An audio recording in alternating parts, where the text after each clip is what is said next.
All right, we are live. Hello, everyone. Welcome to all of you watching us right now. We are live, starting this Explorers Talk. Today, I am Milagros Perez Diez. I'm content director at Opino Latin America, and I'm going to be your hostess today. We have Jennifer Brandel with us here today. Hi, Jennifer. Hello. It's great to have you, and we have many questions for you. So hopefully we can cover them all throughout these next 30 minutes. Before we jump into the first question, I wanted to read your very short bio so that everyone is on the same page and that we can start from there. So Jennifer Brandel is a serial entrepreneur and innovator who works between industries to address the same problem set: how to design systems that listen, respond, and evolve with their stakeholders. Her curiosity and listening-based approach has yielded the kind of change that shifts sectors towards a co-creative paradigm. She's co-founder of Hurricane, Zebras Unite, Civic Exchange Chicago, Election SOS, Democracy SOS, and WBEST Curiosity. That's a lot of things. And I want to talk about all this, but before, it would be great to hear a little bit about your life before being an entrepreneur, and how or what was the moment that you decided that it was time to create an initiative. I don't want to say company because we've talked before and I know that you don't like that. But tell me about your background before becoming an entrepreneur. Excellent. I am so excited to be here. Thank you so much for having me. And I'm just thrilled to be here to share my experience with you and hope that what I have to share is useful. So I am not an entrepreneur by choice. I call myself an accidental entrepreneur.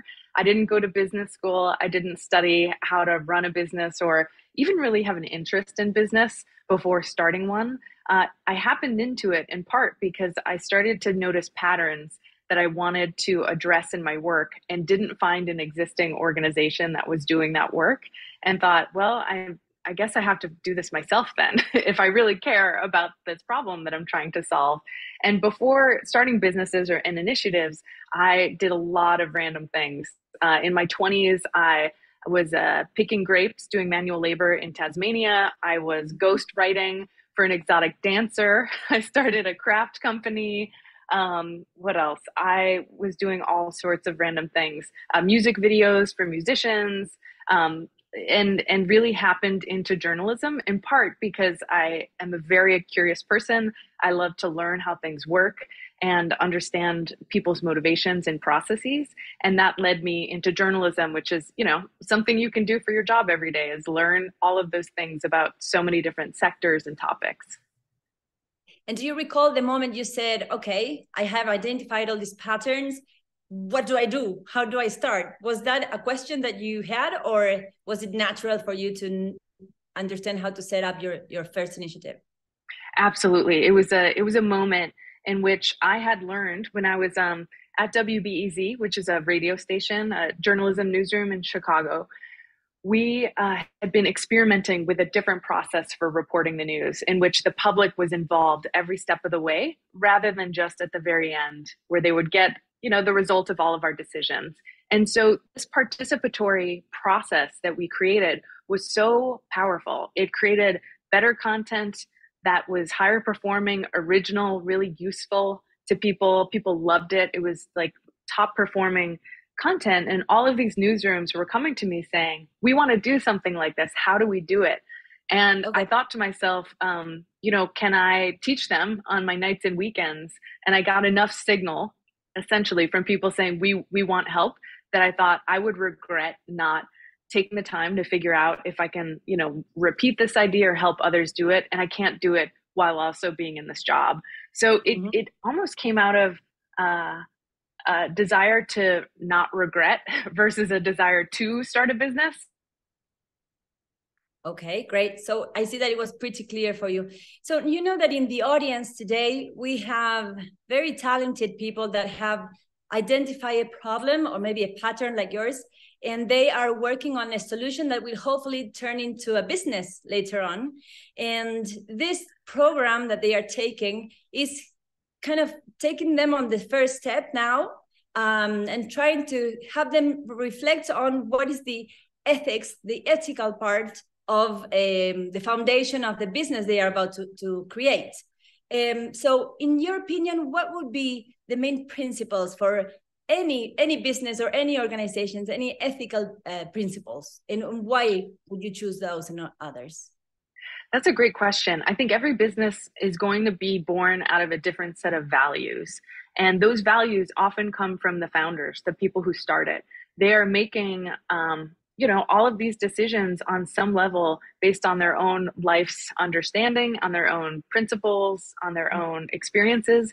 And so it's a natural kind of expression of who they are. So I always recommend that founders get very clear on what they value, what they care about, why it matters, and how to protect that at the core of what they do.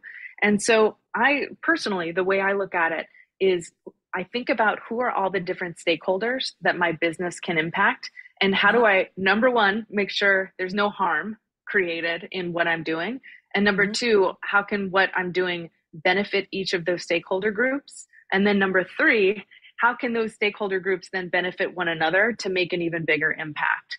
And so what I think about are, what type of money can your company take in? What's the format? Because that very much dictates if your values will be compromised or not. So it's very important the type of money you get. Not all money is good money, which was hard at the beginning. I thought, just give me money. I don't care where it's from, but I do. Right. Yeah. And what they call smart money, right? Yes. Money that can help you. And then how do you deal with it in your organizations? Do you have like a manifesto? Do you have a committee of people that will guard that your principles are kept? How do you do this? Or is this just culturally known? Yeah, we have a set of core principles that our company operates on, our values, and we try to make sure everything we do aligns with those values. We also have a board of directors who is there to protect those values in any decision we make.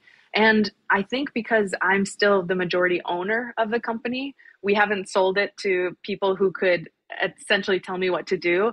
I get to continue to call the shots. So there are different stages where, a founder will have someone else start to own more of the company than they do. And you have to be so sure that that person or that group is aligned with your values, because that's the easiest way for them to disappear. Yeah, you lose control, and that's at risk. And here, this is my next question. Have you ever come across a situation where your ethical values were at risk? Did it ever happen to you? I haven't had any that were very close, but I have had, lots of random people come into the inbox and say, we're interested in buying your company or acquiring you or investing. And, it was hard at the beginning for me to ignore those because I needed capital to grow the business. But when I would look into these organizations, they really had no value other than just, money. And so I knew that that was not aligned with what we were looking to do. So I have always said no, but there have been moments where I've been like, I could really use this money right now. Yeah, I understand. Okay. I hope, well, in a way, it's a happy problem to have, but then you have to have very clear what your principles are. And this is probably why Santander and the program is making our audience today focus on this before they do anything else, and that they have a guide on how to make decision afterwards if they come across this kind of options that might be very interesting. And then, of course, what is the advice that you give? You gave some ideas on how to set your principles, but in 3 words, like what are the advice? What is the advice you give our audience today to set their own code regarding ethics? Yeah, if you are still struggling with kind of understanding what your core values are, like mine are curiosity, compassion, care, and courage. So I try to build everything I do around those ideas. If you're not clear yet on what yours are, I would look to other companies that you admire what they're doing in the world and look at what they exude. What's their personality? What are they doing in the world? Because that will give you a clue as to what you value based on what you're attracted to. So I would say do a little bit of both. Look to who you admire, the work you admire, the brands you admire, and also your own inner compass to figure out where your ethics should start. I think that's a great advice. Now, Jennifer, I've seen some of your interviews, and you talk a lot about trust. Do you think that trust from your audience is something related to being ethically strong? Do you think that is connected in a way? If so, that I see you nodding. How do you achieve trust? And should every enterprise, organization, or initiative make an effort to achieve trust from their audience or their clients or their communities? Yes, absolutely. I think business is built on trust. You are not going to go somewhere and give your money to someone that you don't trust. You're not going to give your credit card over or spend time with a potential partner that you don't have some foundation of trust in. And to me, the way of building trust, or one surefire way to build trust, is to be transparent and tell people who you are, what you stand for, what difference you're trying to make in the world, and how you base your decisions on those things. So that's where ethics and trust really come into play, is not just having them, but telling people what you are all about, and then showing them how you are living up to those values in how you show up in your work, how you communicate, the products you make, the decisions you make. That's how people get to know what you stand for, and that they will be attracted to you if they have similar values as well. So I think having ethics isn't enough. You need to also talk about them, put them out there, live by them, practice them. And you won't always be perfect.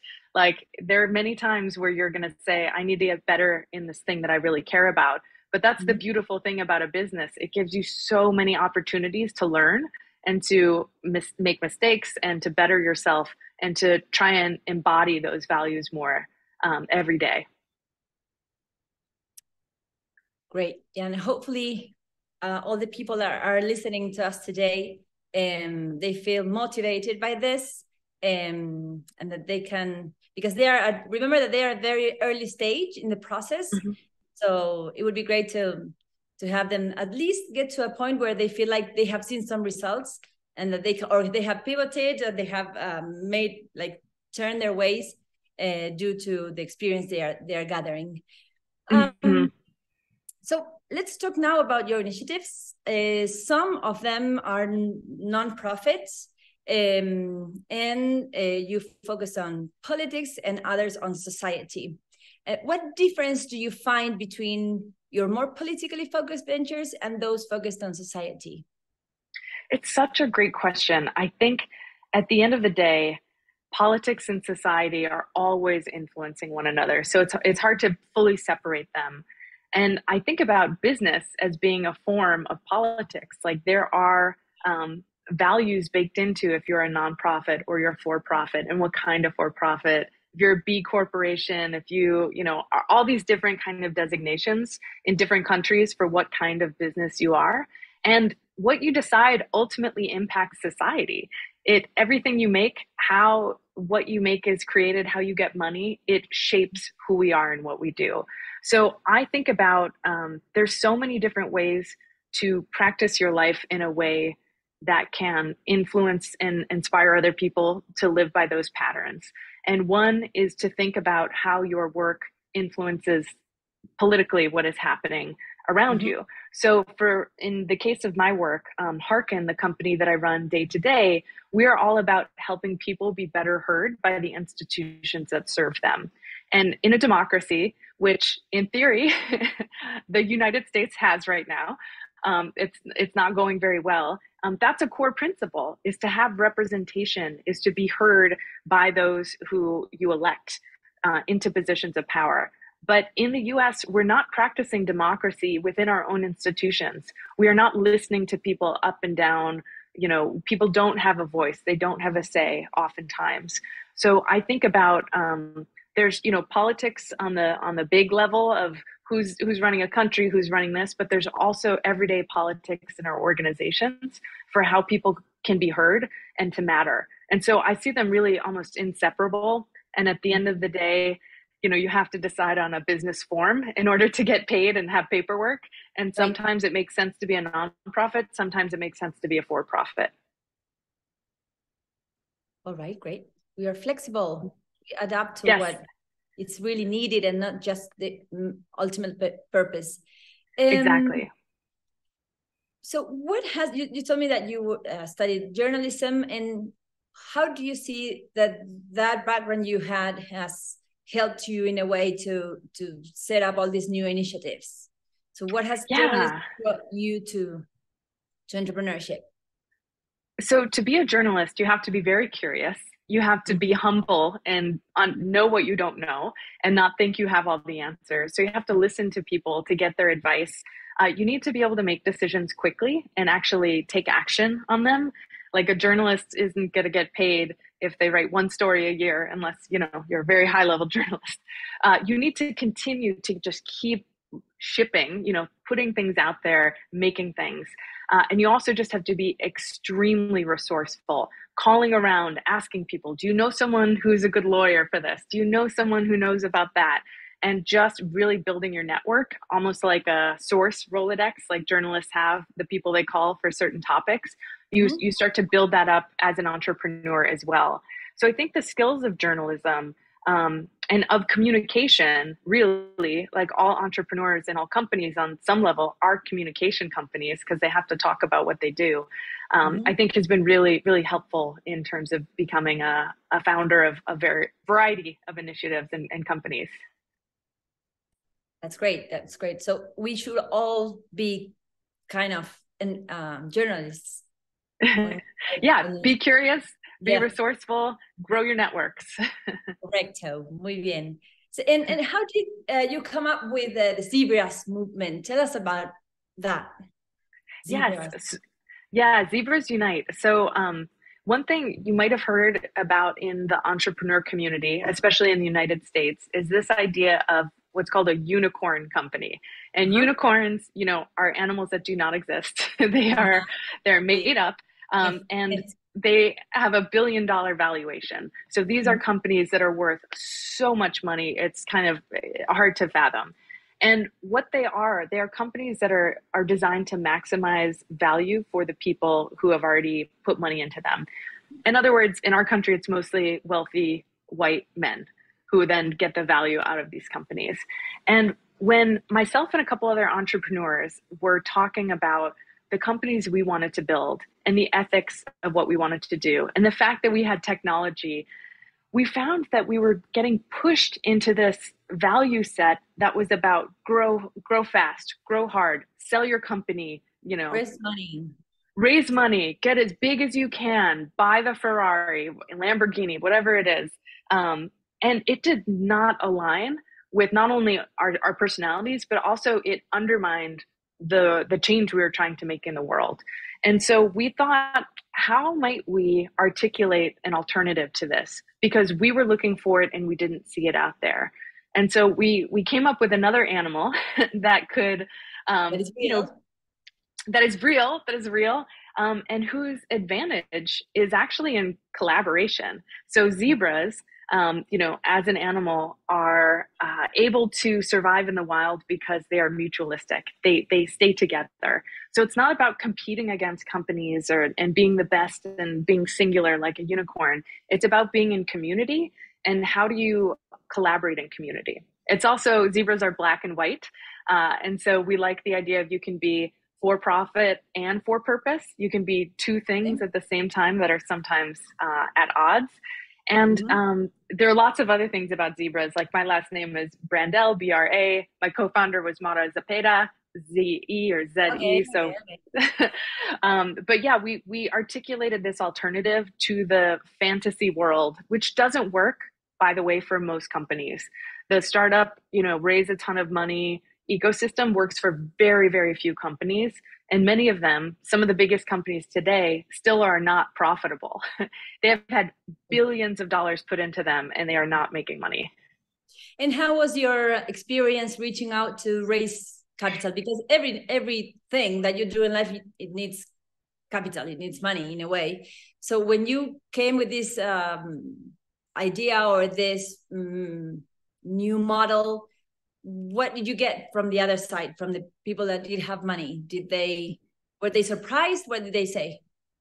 Yeah, it's actually coming back to what we talked about earlier in terms of having ethics, having values, and putting them out front and Mm-hmm. telling people what you're hoping to do, where you're stuck, being willing to be vulnerable and say, we don't have all the answers, but we know that the current way things are not working. So do you want to come with us and explore?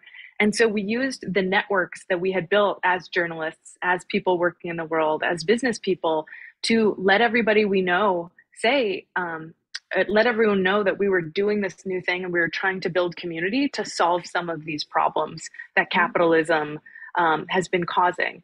And what we found was that there were a lot of people who maybe had a little bit of money to give. They might put in $500. They might donate, their time to us Mm-hmm. to help us with a skill that they have. Or we might find a foundation or an investor who says, I want to put some of my money over here. And so Okay. it's been a combination of small dollars and big dollars, but it's at the end of the day about the values and the ethics that draw people to our work. And do you think that this model is getting bigger and bigger, or yes? Absolutely. Zebras Unite is now, I think, in 30 more chapters around the world. We have grown exponentially. There's thousands of entrepreneurs in our ecosystem, and we're also helping a lot of funds, like a lot of investors, start to rethink about who they invest in and why, and Right. how they invest differently. So it really, I think it struck a chord, and it's hopefully continuing to grow. And like any good movement, hopefully we have other people coming up behind us to teach us the next set of lessons, and they can take what we've learned and grow from there. Perfect. I wanted to let our audience know that they can leave their comments or questions on the chat, and we will get to them in a couple of minutes. By the way, we have 10 more minutes. I have more questions for you, Jennifer. Great. The next question is, what work experience out of all the ones that you have lived through has inspired you the most, and why? Or do you have one, or do you have many? Maybe it's hard to Yeah. pick. Well, it's funny. I realized only after I became an entrepreneur that I ended up kind of taking on a family business in a way, because Mm-hmm. I realized once I started my own thing that my dad had started his own business, that his father had started his own business, that my brothers, I don't know, I think all of us are bad at authority. We're all bad at having a boss and having other Right. people tell us what to do. So I think there's part of our personalities, but we're also excited about taking risks. And some of that comes down to what I think about as risk tolerance.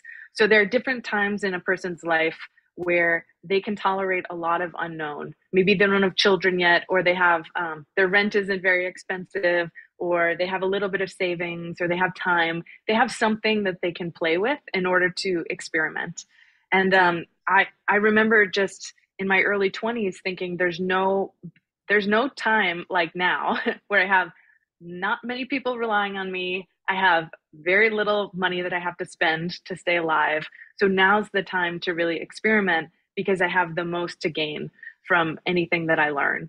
So that was something, and I'm so excited to talk to the people in this program because they're at a similar juncture where there's very little to lose. And the older you get, the more there is to lose, or the more, compromises you might have to make. And so it's really exciting to just think about at this early stage, like how can you use your 20s to experiment, which is what I did and fully endorse. You did very well. I don't know if we kind of covered this, but here's this other question that says, how can politics and entrepreneurship come together? Mm-hmm. Yeah.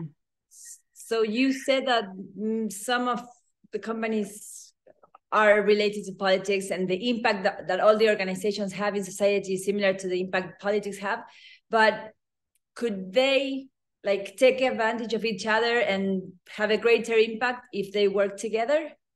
Absolutely. Absolutely. I mean, businesses run into so many limitations because of the law, essentially, or because of the culture, which is set by politics as well, where you might want to do something really exciting and bold, but there's not, let's say, a legal form for you to do that. And so a lot of this is basically a conversation between people taking risks as entrepreneurs, trying things out, proving that there's a better way, and then trying to figure out how to legally make it possible to keep doing that. So Zebras Unite is an example of that. We started off and we were trying to figure out, do we become a nonprofit, a for-profit, a cooperative, something else? And politics essentially limited our options because of you had to make these different choices, even though we were trying to build a different kind of system. So we ended up having to open multiple different companies that have a connection to one another in order to support our value system in terms of generating value and generating revenue for all of our members. We have a cooperative, we have a nonprofit as well. So really politics, I think each of them limit one another by how fast they can move and how creative they are and how innovative they are. So I've been excited to see so many people taking chances and doing things different that are causing politicians to say, we need to rewrite the law, or we need to make something legal or illegal on that front.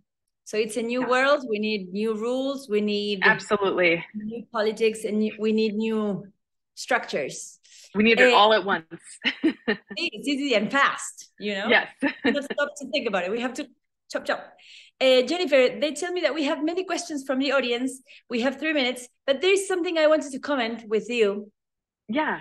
Tell me if you agree with me or not, but I see that you have a clear focus on the audience. For you, the audience, like, try to listen to them more, try to have them participate more. And that's very aligned with all this customer centricity movement and methodology that any organization should focus on. So what do you tell our audience about keeping an eye and an ear in their audience, their clients? What can they do to not forget about what their audience and their clients have to say? Absolutely. I mean, the quickest way to go out of business is to not be relevant to the people you're trying to serve. And the quickest way to not be relevant is to not be listening to them and not understand what their needs are. So it's absolutely imperative that leaders and entrepreneurs are in constant dialogue with the people that they're trying to serve to see how what they already offer is working, how it could improve, and maybe what they don't offer yet that they could build or create that would also help them. So customer centricity is everything. Yeah, I agree with you. I totally agree. All right, so it's the perfect time for us to take some questions from the audience. Great. Here, this one says, hello, Jennifer. What were your first big supporters? Who did you get that big support that you needed to take the leap? Yes. There's a really, I feel that we have had so many small supporters that have added up to become big. So we haven't had like one windfall where someone gave us $1 million outright or whatnot. It's been tiny checks here and there that have built upon each other. But we had support from grants and foundations, and then also from a startup incubator that gave us the initial money. So I'll just say real quick, there's a number of ways to get started. Some people try and do what's called a friends and family round of fundraising, where they ask their friends and family for money. I don't have friends and family with money, so I had to go to institutions or people that gave money out for ideas in order to get that. But it's not just money, I think, because she's or him support. Oh, support, yeah. A big support. That's so true. Maybe I think having people who believe in you and who share your excitement and your worldview is absolutely necessary. And I had that in my husband. I had that in some of my colleagues.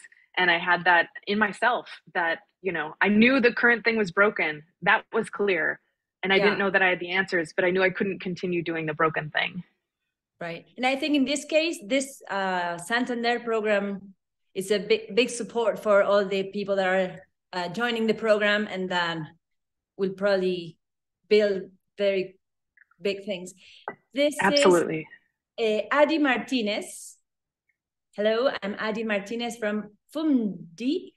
I hope I'm saying it right. My question is, if you had known as a child that you would achieve what you have achieved, would you have believed it? That's such a great question. Wow. I've never thought about that. I think I would have been so relieved and excited and delighted. But also, Yes. maybe if I had known, I wouldn't have done it, because part of it is the striving to see if you can create something. At least for me, I really have always wanted to do something that's helpful and that matters and that helps more than myself. And so if I had known I'd do that, maybe I would have relaxed more and not not worked as hard. Interesting answer. Here we have another one. How do you handle your stress? Oh, I am always working on it. I used to think it was about resting more, and now I think it's about taking whatever time you have away from work to do something completely different from what you're doing at work. So for me, I have a small child now, so that's totally different from being on the screen or watching documentary films, reading books, riding bikes, cooking, doing things that are away from a screen and off the topics that I work with has been the best. I haven't gotten good at meditation or exercise on a regular basis, so it's at least activities that are different. And you know that what I was listening, and maybe for the audience that is asking this question, maybe there are some issues that stress them more than maybe at this stage of your life, that you don't get stressed so much for the reasons they get stressed. And so maybe by listening to somebody like you that has gone through all of them, maybe this would be a nice way of like relaxing and saying, okay, I'm stressed, but I know that this is going to happen. I should move on, or I should take advice. Yeah. I always think about, okay, what's the absolute worst that can happen? And then I let myself feel that for a minute and go there. And then I'm able to at least see more clearly, because sometimes the stress happens because you're preventing yourself from really thinking about or feeling the thing that you're fearing. And if you're able to just sit with it for a few minutes, you'll say, okay, so I go out of business. Does that mean I lose all my friends? Hopefully not.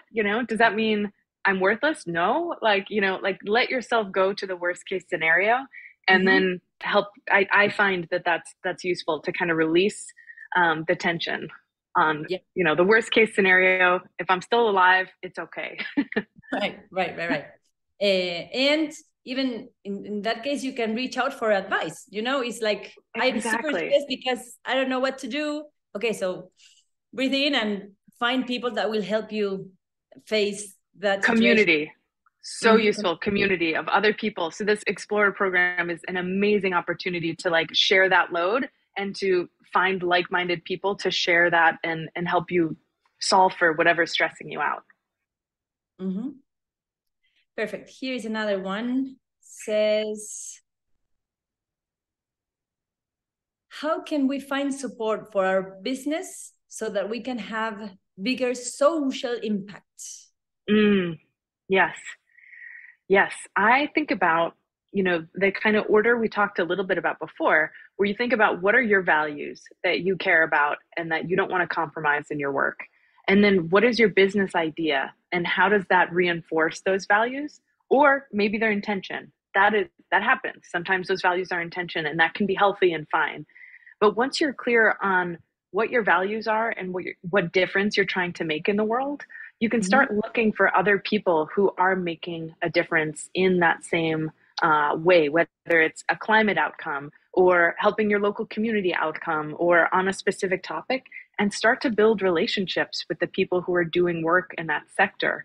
Start to ask them what's missing, what do they need, what are the big concerns they have, what are the big problems, because you might be able to help solve them, coming in with fresh eyes, fresh ideas, and energy that they aren't in a position to solve for. So it can only help build your business if you start talking to people who care about the same problems you're trying to solve and think about working cooperatively. Nice. I like your answer here. I don't know how to pronounce this. I won't pronounce because I don't know how to pronounce it. But it says, "What is smart money? What is Ooh. also, what are some red flags that indicate that it might not be in the best interest of your company to accept funds from someone or any other company?" What are the red flags? It's good. It's related to what we were talking at the beginning. Yes. Okay, such a good question. Smart money to me is money that is aligned with your business on your time horizon. So, and on your terms. So essentially, I'll give you an example.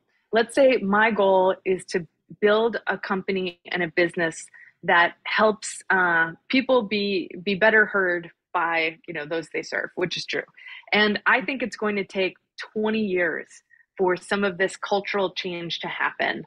But someone wants to give me $2 million to grow my team and try and grow as absolutely fast as possible. And they want that $2 million to make them 10 times that much money. I would have to say, why do you want to give me this money? What change are you looking to make in the world? They might say, I just see what you're doing and think it's going to be helpful and it'll make a lot of money, and I want to put my money in you so I make more money. They are going to be a bad fit for you. They are going to be calling you every few months saying, why haven't you grown? Why haven't you done this thing? And you might say, the culture's not ready. It's still happening. The movement, takes time. And they might take a lot of time from you as an entrepreneur where you would be spending on solving your problem. Instead, you're dealing with an annoying investor who has a very different agreement as to what he thinks he's getting out of it. So I think smart money is money where you've had the conversation with the person who wants to give you that money about what they care about and why and when and what they expect, and you two feel like it's in alignment. You might not always, have it end up the way that you both want it to, but at least you start off knowing that you are heading in the same direction. So it's so important. I often tell entrepreneurs, and it's hard to think this way, is that it's to flip the power dynamic. So it's not that you are the one saying, oh, I need money. Think about what you're doing as, I am giving them a gift of taking my time, sweat, my energy to create something in the world that they also value. And so you have to be smart about who you're giving that gift of yourself to and your energy. Flip that idea that like you need. It's like, no, they need you to create that change in the world. So you have to almost date like you would finding a partner, to get money. Now that you say partner, here another question that says, one of the biggest challenges I'm facing now is building a good team. How to find people who are aligned with the values I have for the company? How do I find the right people? That's 1 million. Such a good question. As someone who has had, co-founders and people who have been part of my team and we've parted ways, it's always been because we weren't heading in the same direction. And what I ultimately wanted and what they ultimately wanted was too different for it to continue on and be healthy. And so you want to do the same thing you would do with an investor and say, what are your expectations? What are you hoping to get out of this? What would success look like? What would failure look like? And if all their answers are aligned with what you feel like is possible in what you're doing, that could be a good fit. It doesn't mean it's always going to be perfect, but I think the more explicit you can be upfront, even if the answer is, I don't know how it's going to turn out. I don't know what we're going to do, but here's what I would like. Here's the world I would like to see being possible because of our work. If they're interested in that same vision and they have similar, you have to talk about money. You have to say, here's what this looks like. I can pay you this right now. Maybe we can pay you this later, but you have to be very clear about what your limitations are. So you don't bring someone in who has a different understanding than what's possible, because that will cause a lot of pain and also a lot of money to find someone new to bring in if they're not the right fit. Great. I think this might be we have very little time. Here it says, hi, Jennifer. Thank you so much Please, could you give an advice for social entrepreneurs who need to capitalize and make their company sustainable and profitable? How to change it from non-profit to profit? That is such a good question. I think if there was a very simple, easy answer, I would be living in a very big house right now. um, but I think at the end of the day, I look at it as what are the different things I'm offering and what are people willing to pay for that? And then how many people do I need in order to create what that thing is? And there are some ideas that are so big that you need so much money up front to even test them out. But at the end of the day, every idea you can boil down to a smaller test, what we call a minimum viable product. So you might have a big idea for a huge platform you want to build that allows this to happen and that to happen. Well, before you try and find the money to do that and hire a bunch of people, make sure that it's a need, that enough people see that need, understand that need, and that there's desire out there.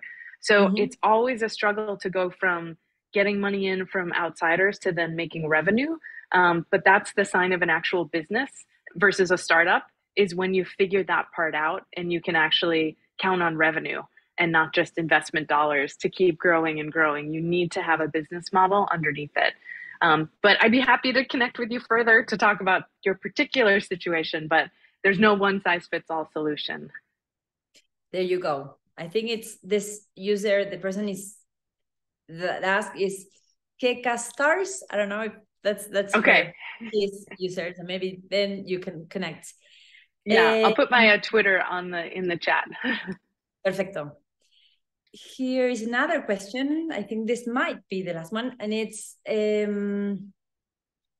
now that you said that you have a kid, a baby, is it possible to achieve a healthy work-life balance?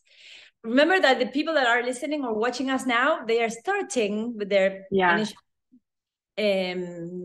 So what do you tell them? I think it's possible. And I'll say that I'm in year 8. Actually, today's my 8th year anniversary of running my company. And this is the first year I feel like I actually have that. So it's been 7 years of being imbalanced. And I don't want to say that's going to be the same for everyone. But I don't know that you can think about balance in terms of every day having balance, but it might be thinking about it in a longer term, that you will have some busy seasons, you will have some really busy years, but then hopefully you will have some other times where you can kind of relax a little more. I also think that building into your ethics and how your company works and the kind of money you take and the promises you're creating have so much to do with whether or not you can rest when the workday is theoretically over. I will say having a child has forced me to do it because I can't work while I'm trying to make sure a child doesn't fall off of a couch. So yeah, mom too. Yeah. See, yes. It's really hard. All right. So just to wrap up here, it says, how do you perceive education in your life and in your career? Do you think it is one of the most important influences, or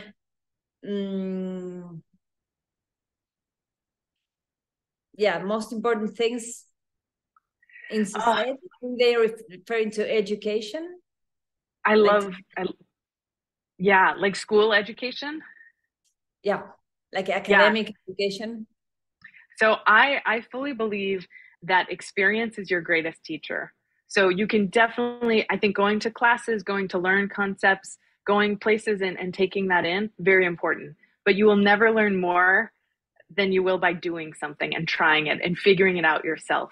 So that's what's so exciting about entrepreneurship, and that I think maybe people don't talk about enough, is that it's the quickest way to understand what you're good at, what you're not good at, where you need to grow, the people you need in your life, and what skills they need to bring in that you don't have or can't, spend time growing. It is the best education I've ever had, is being an entrepreneur.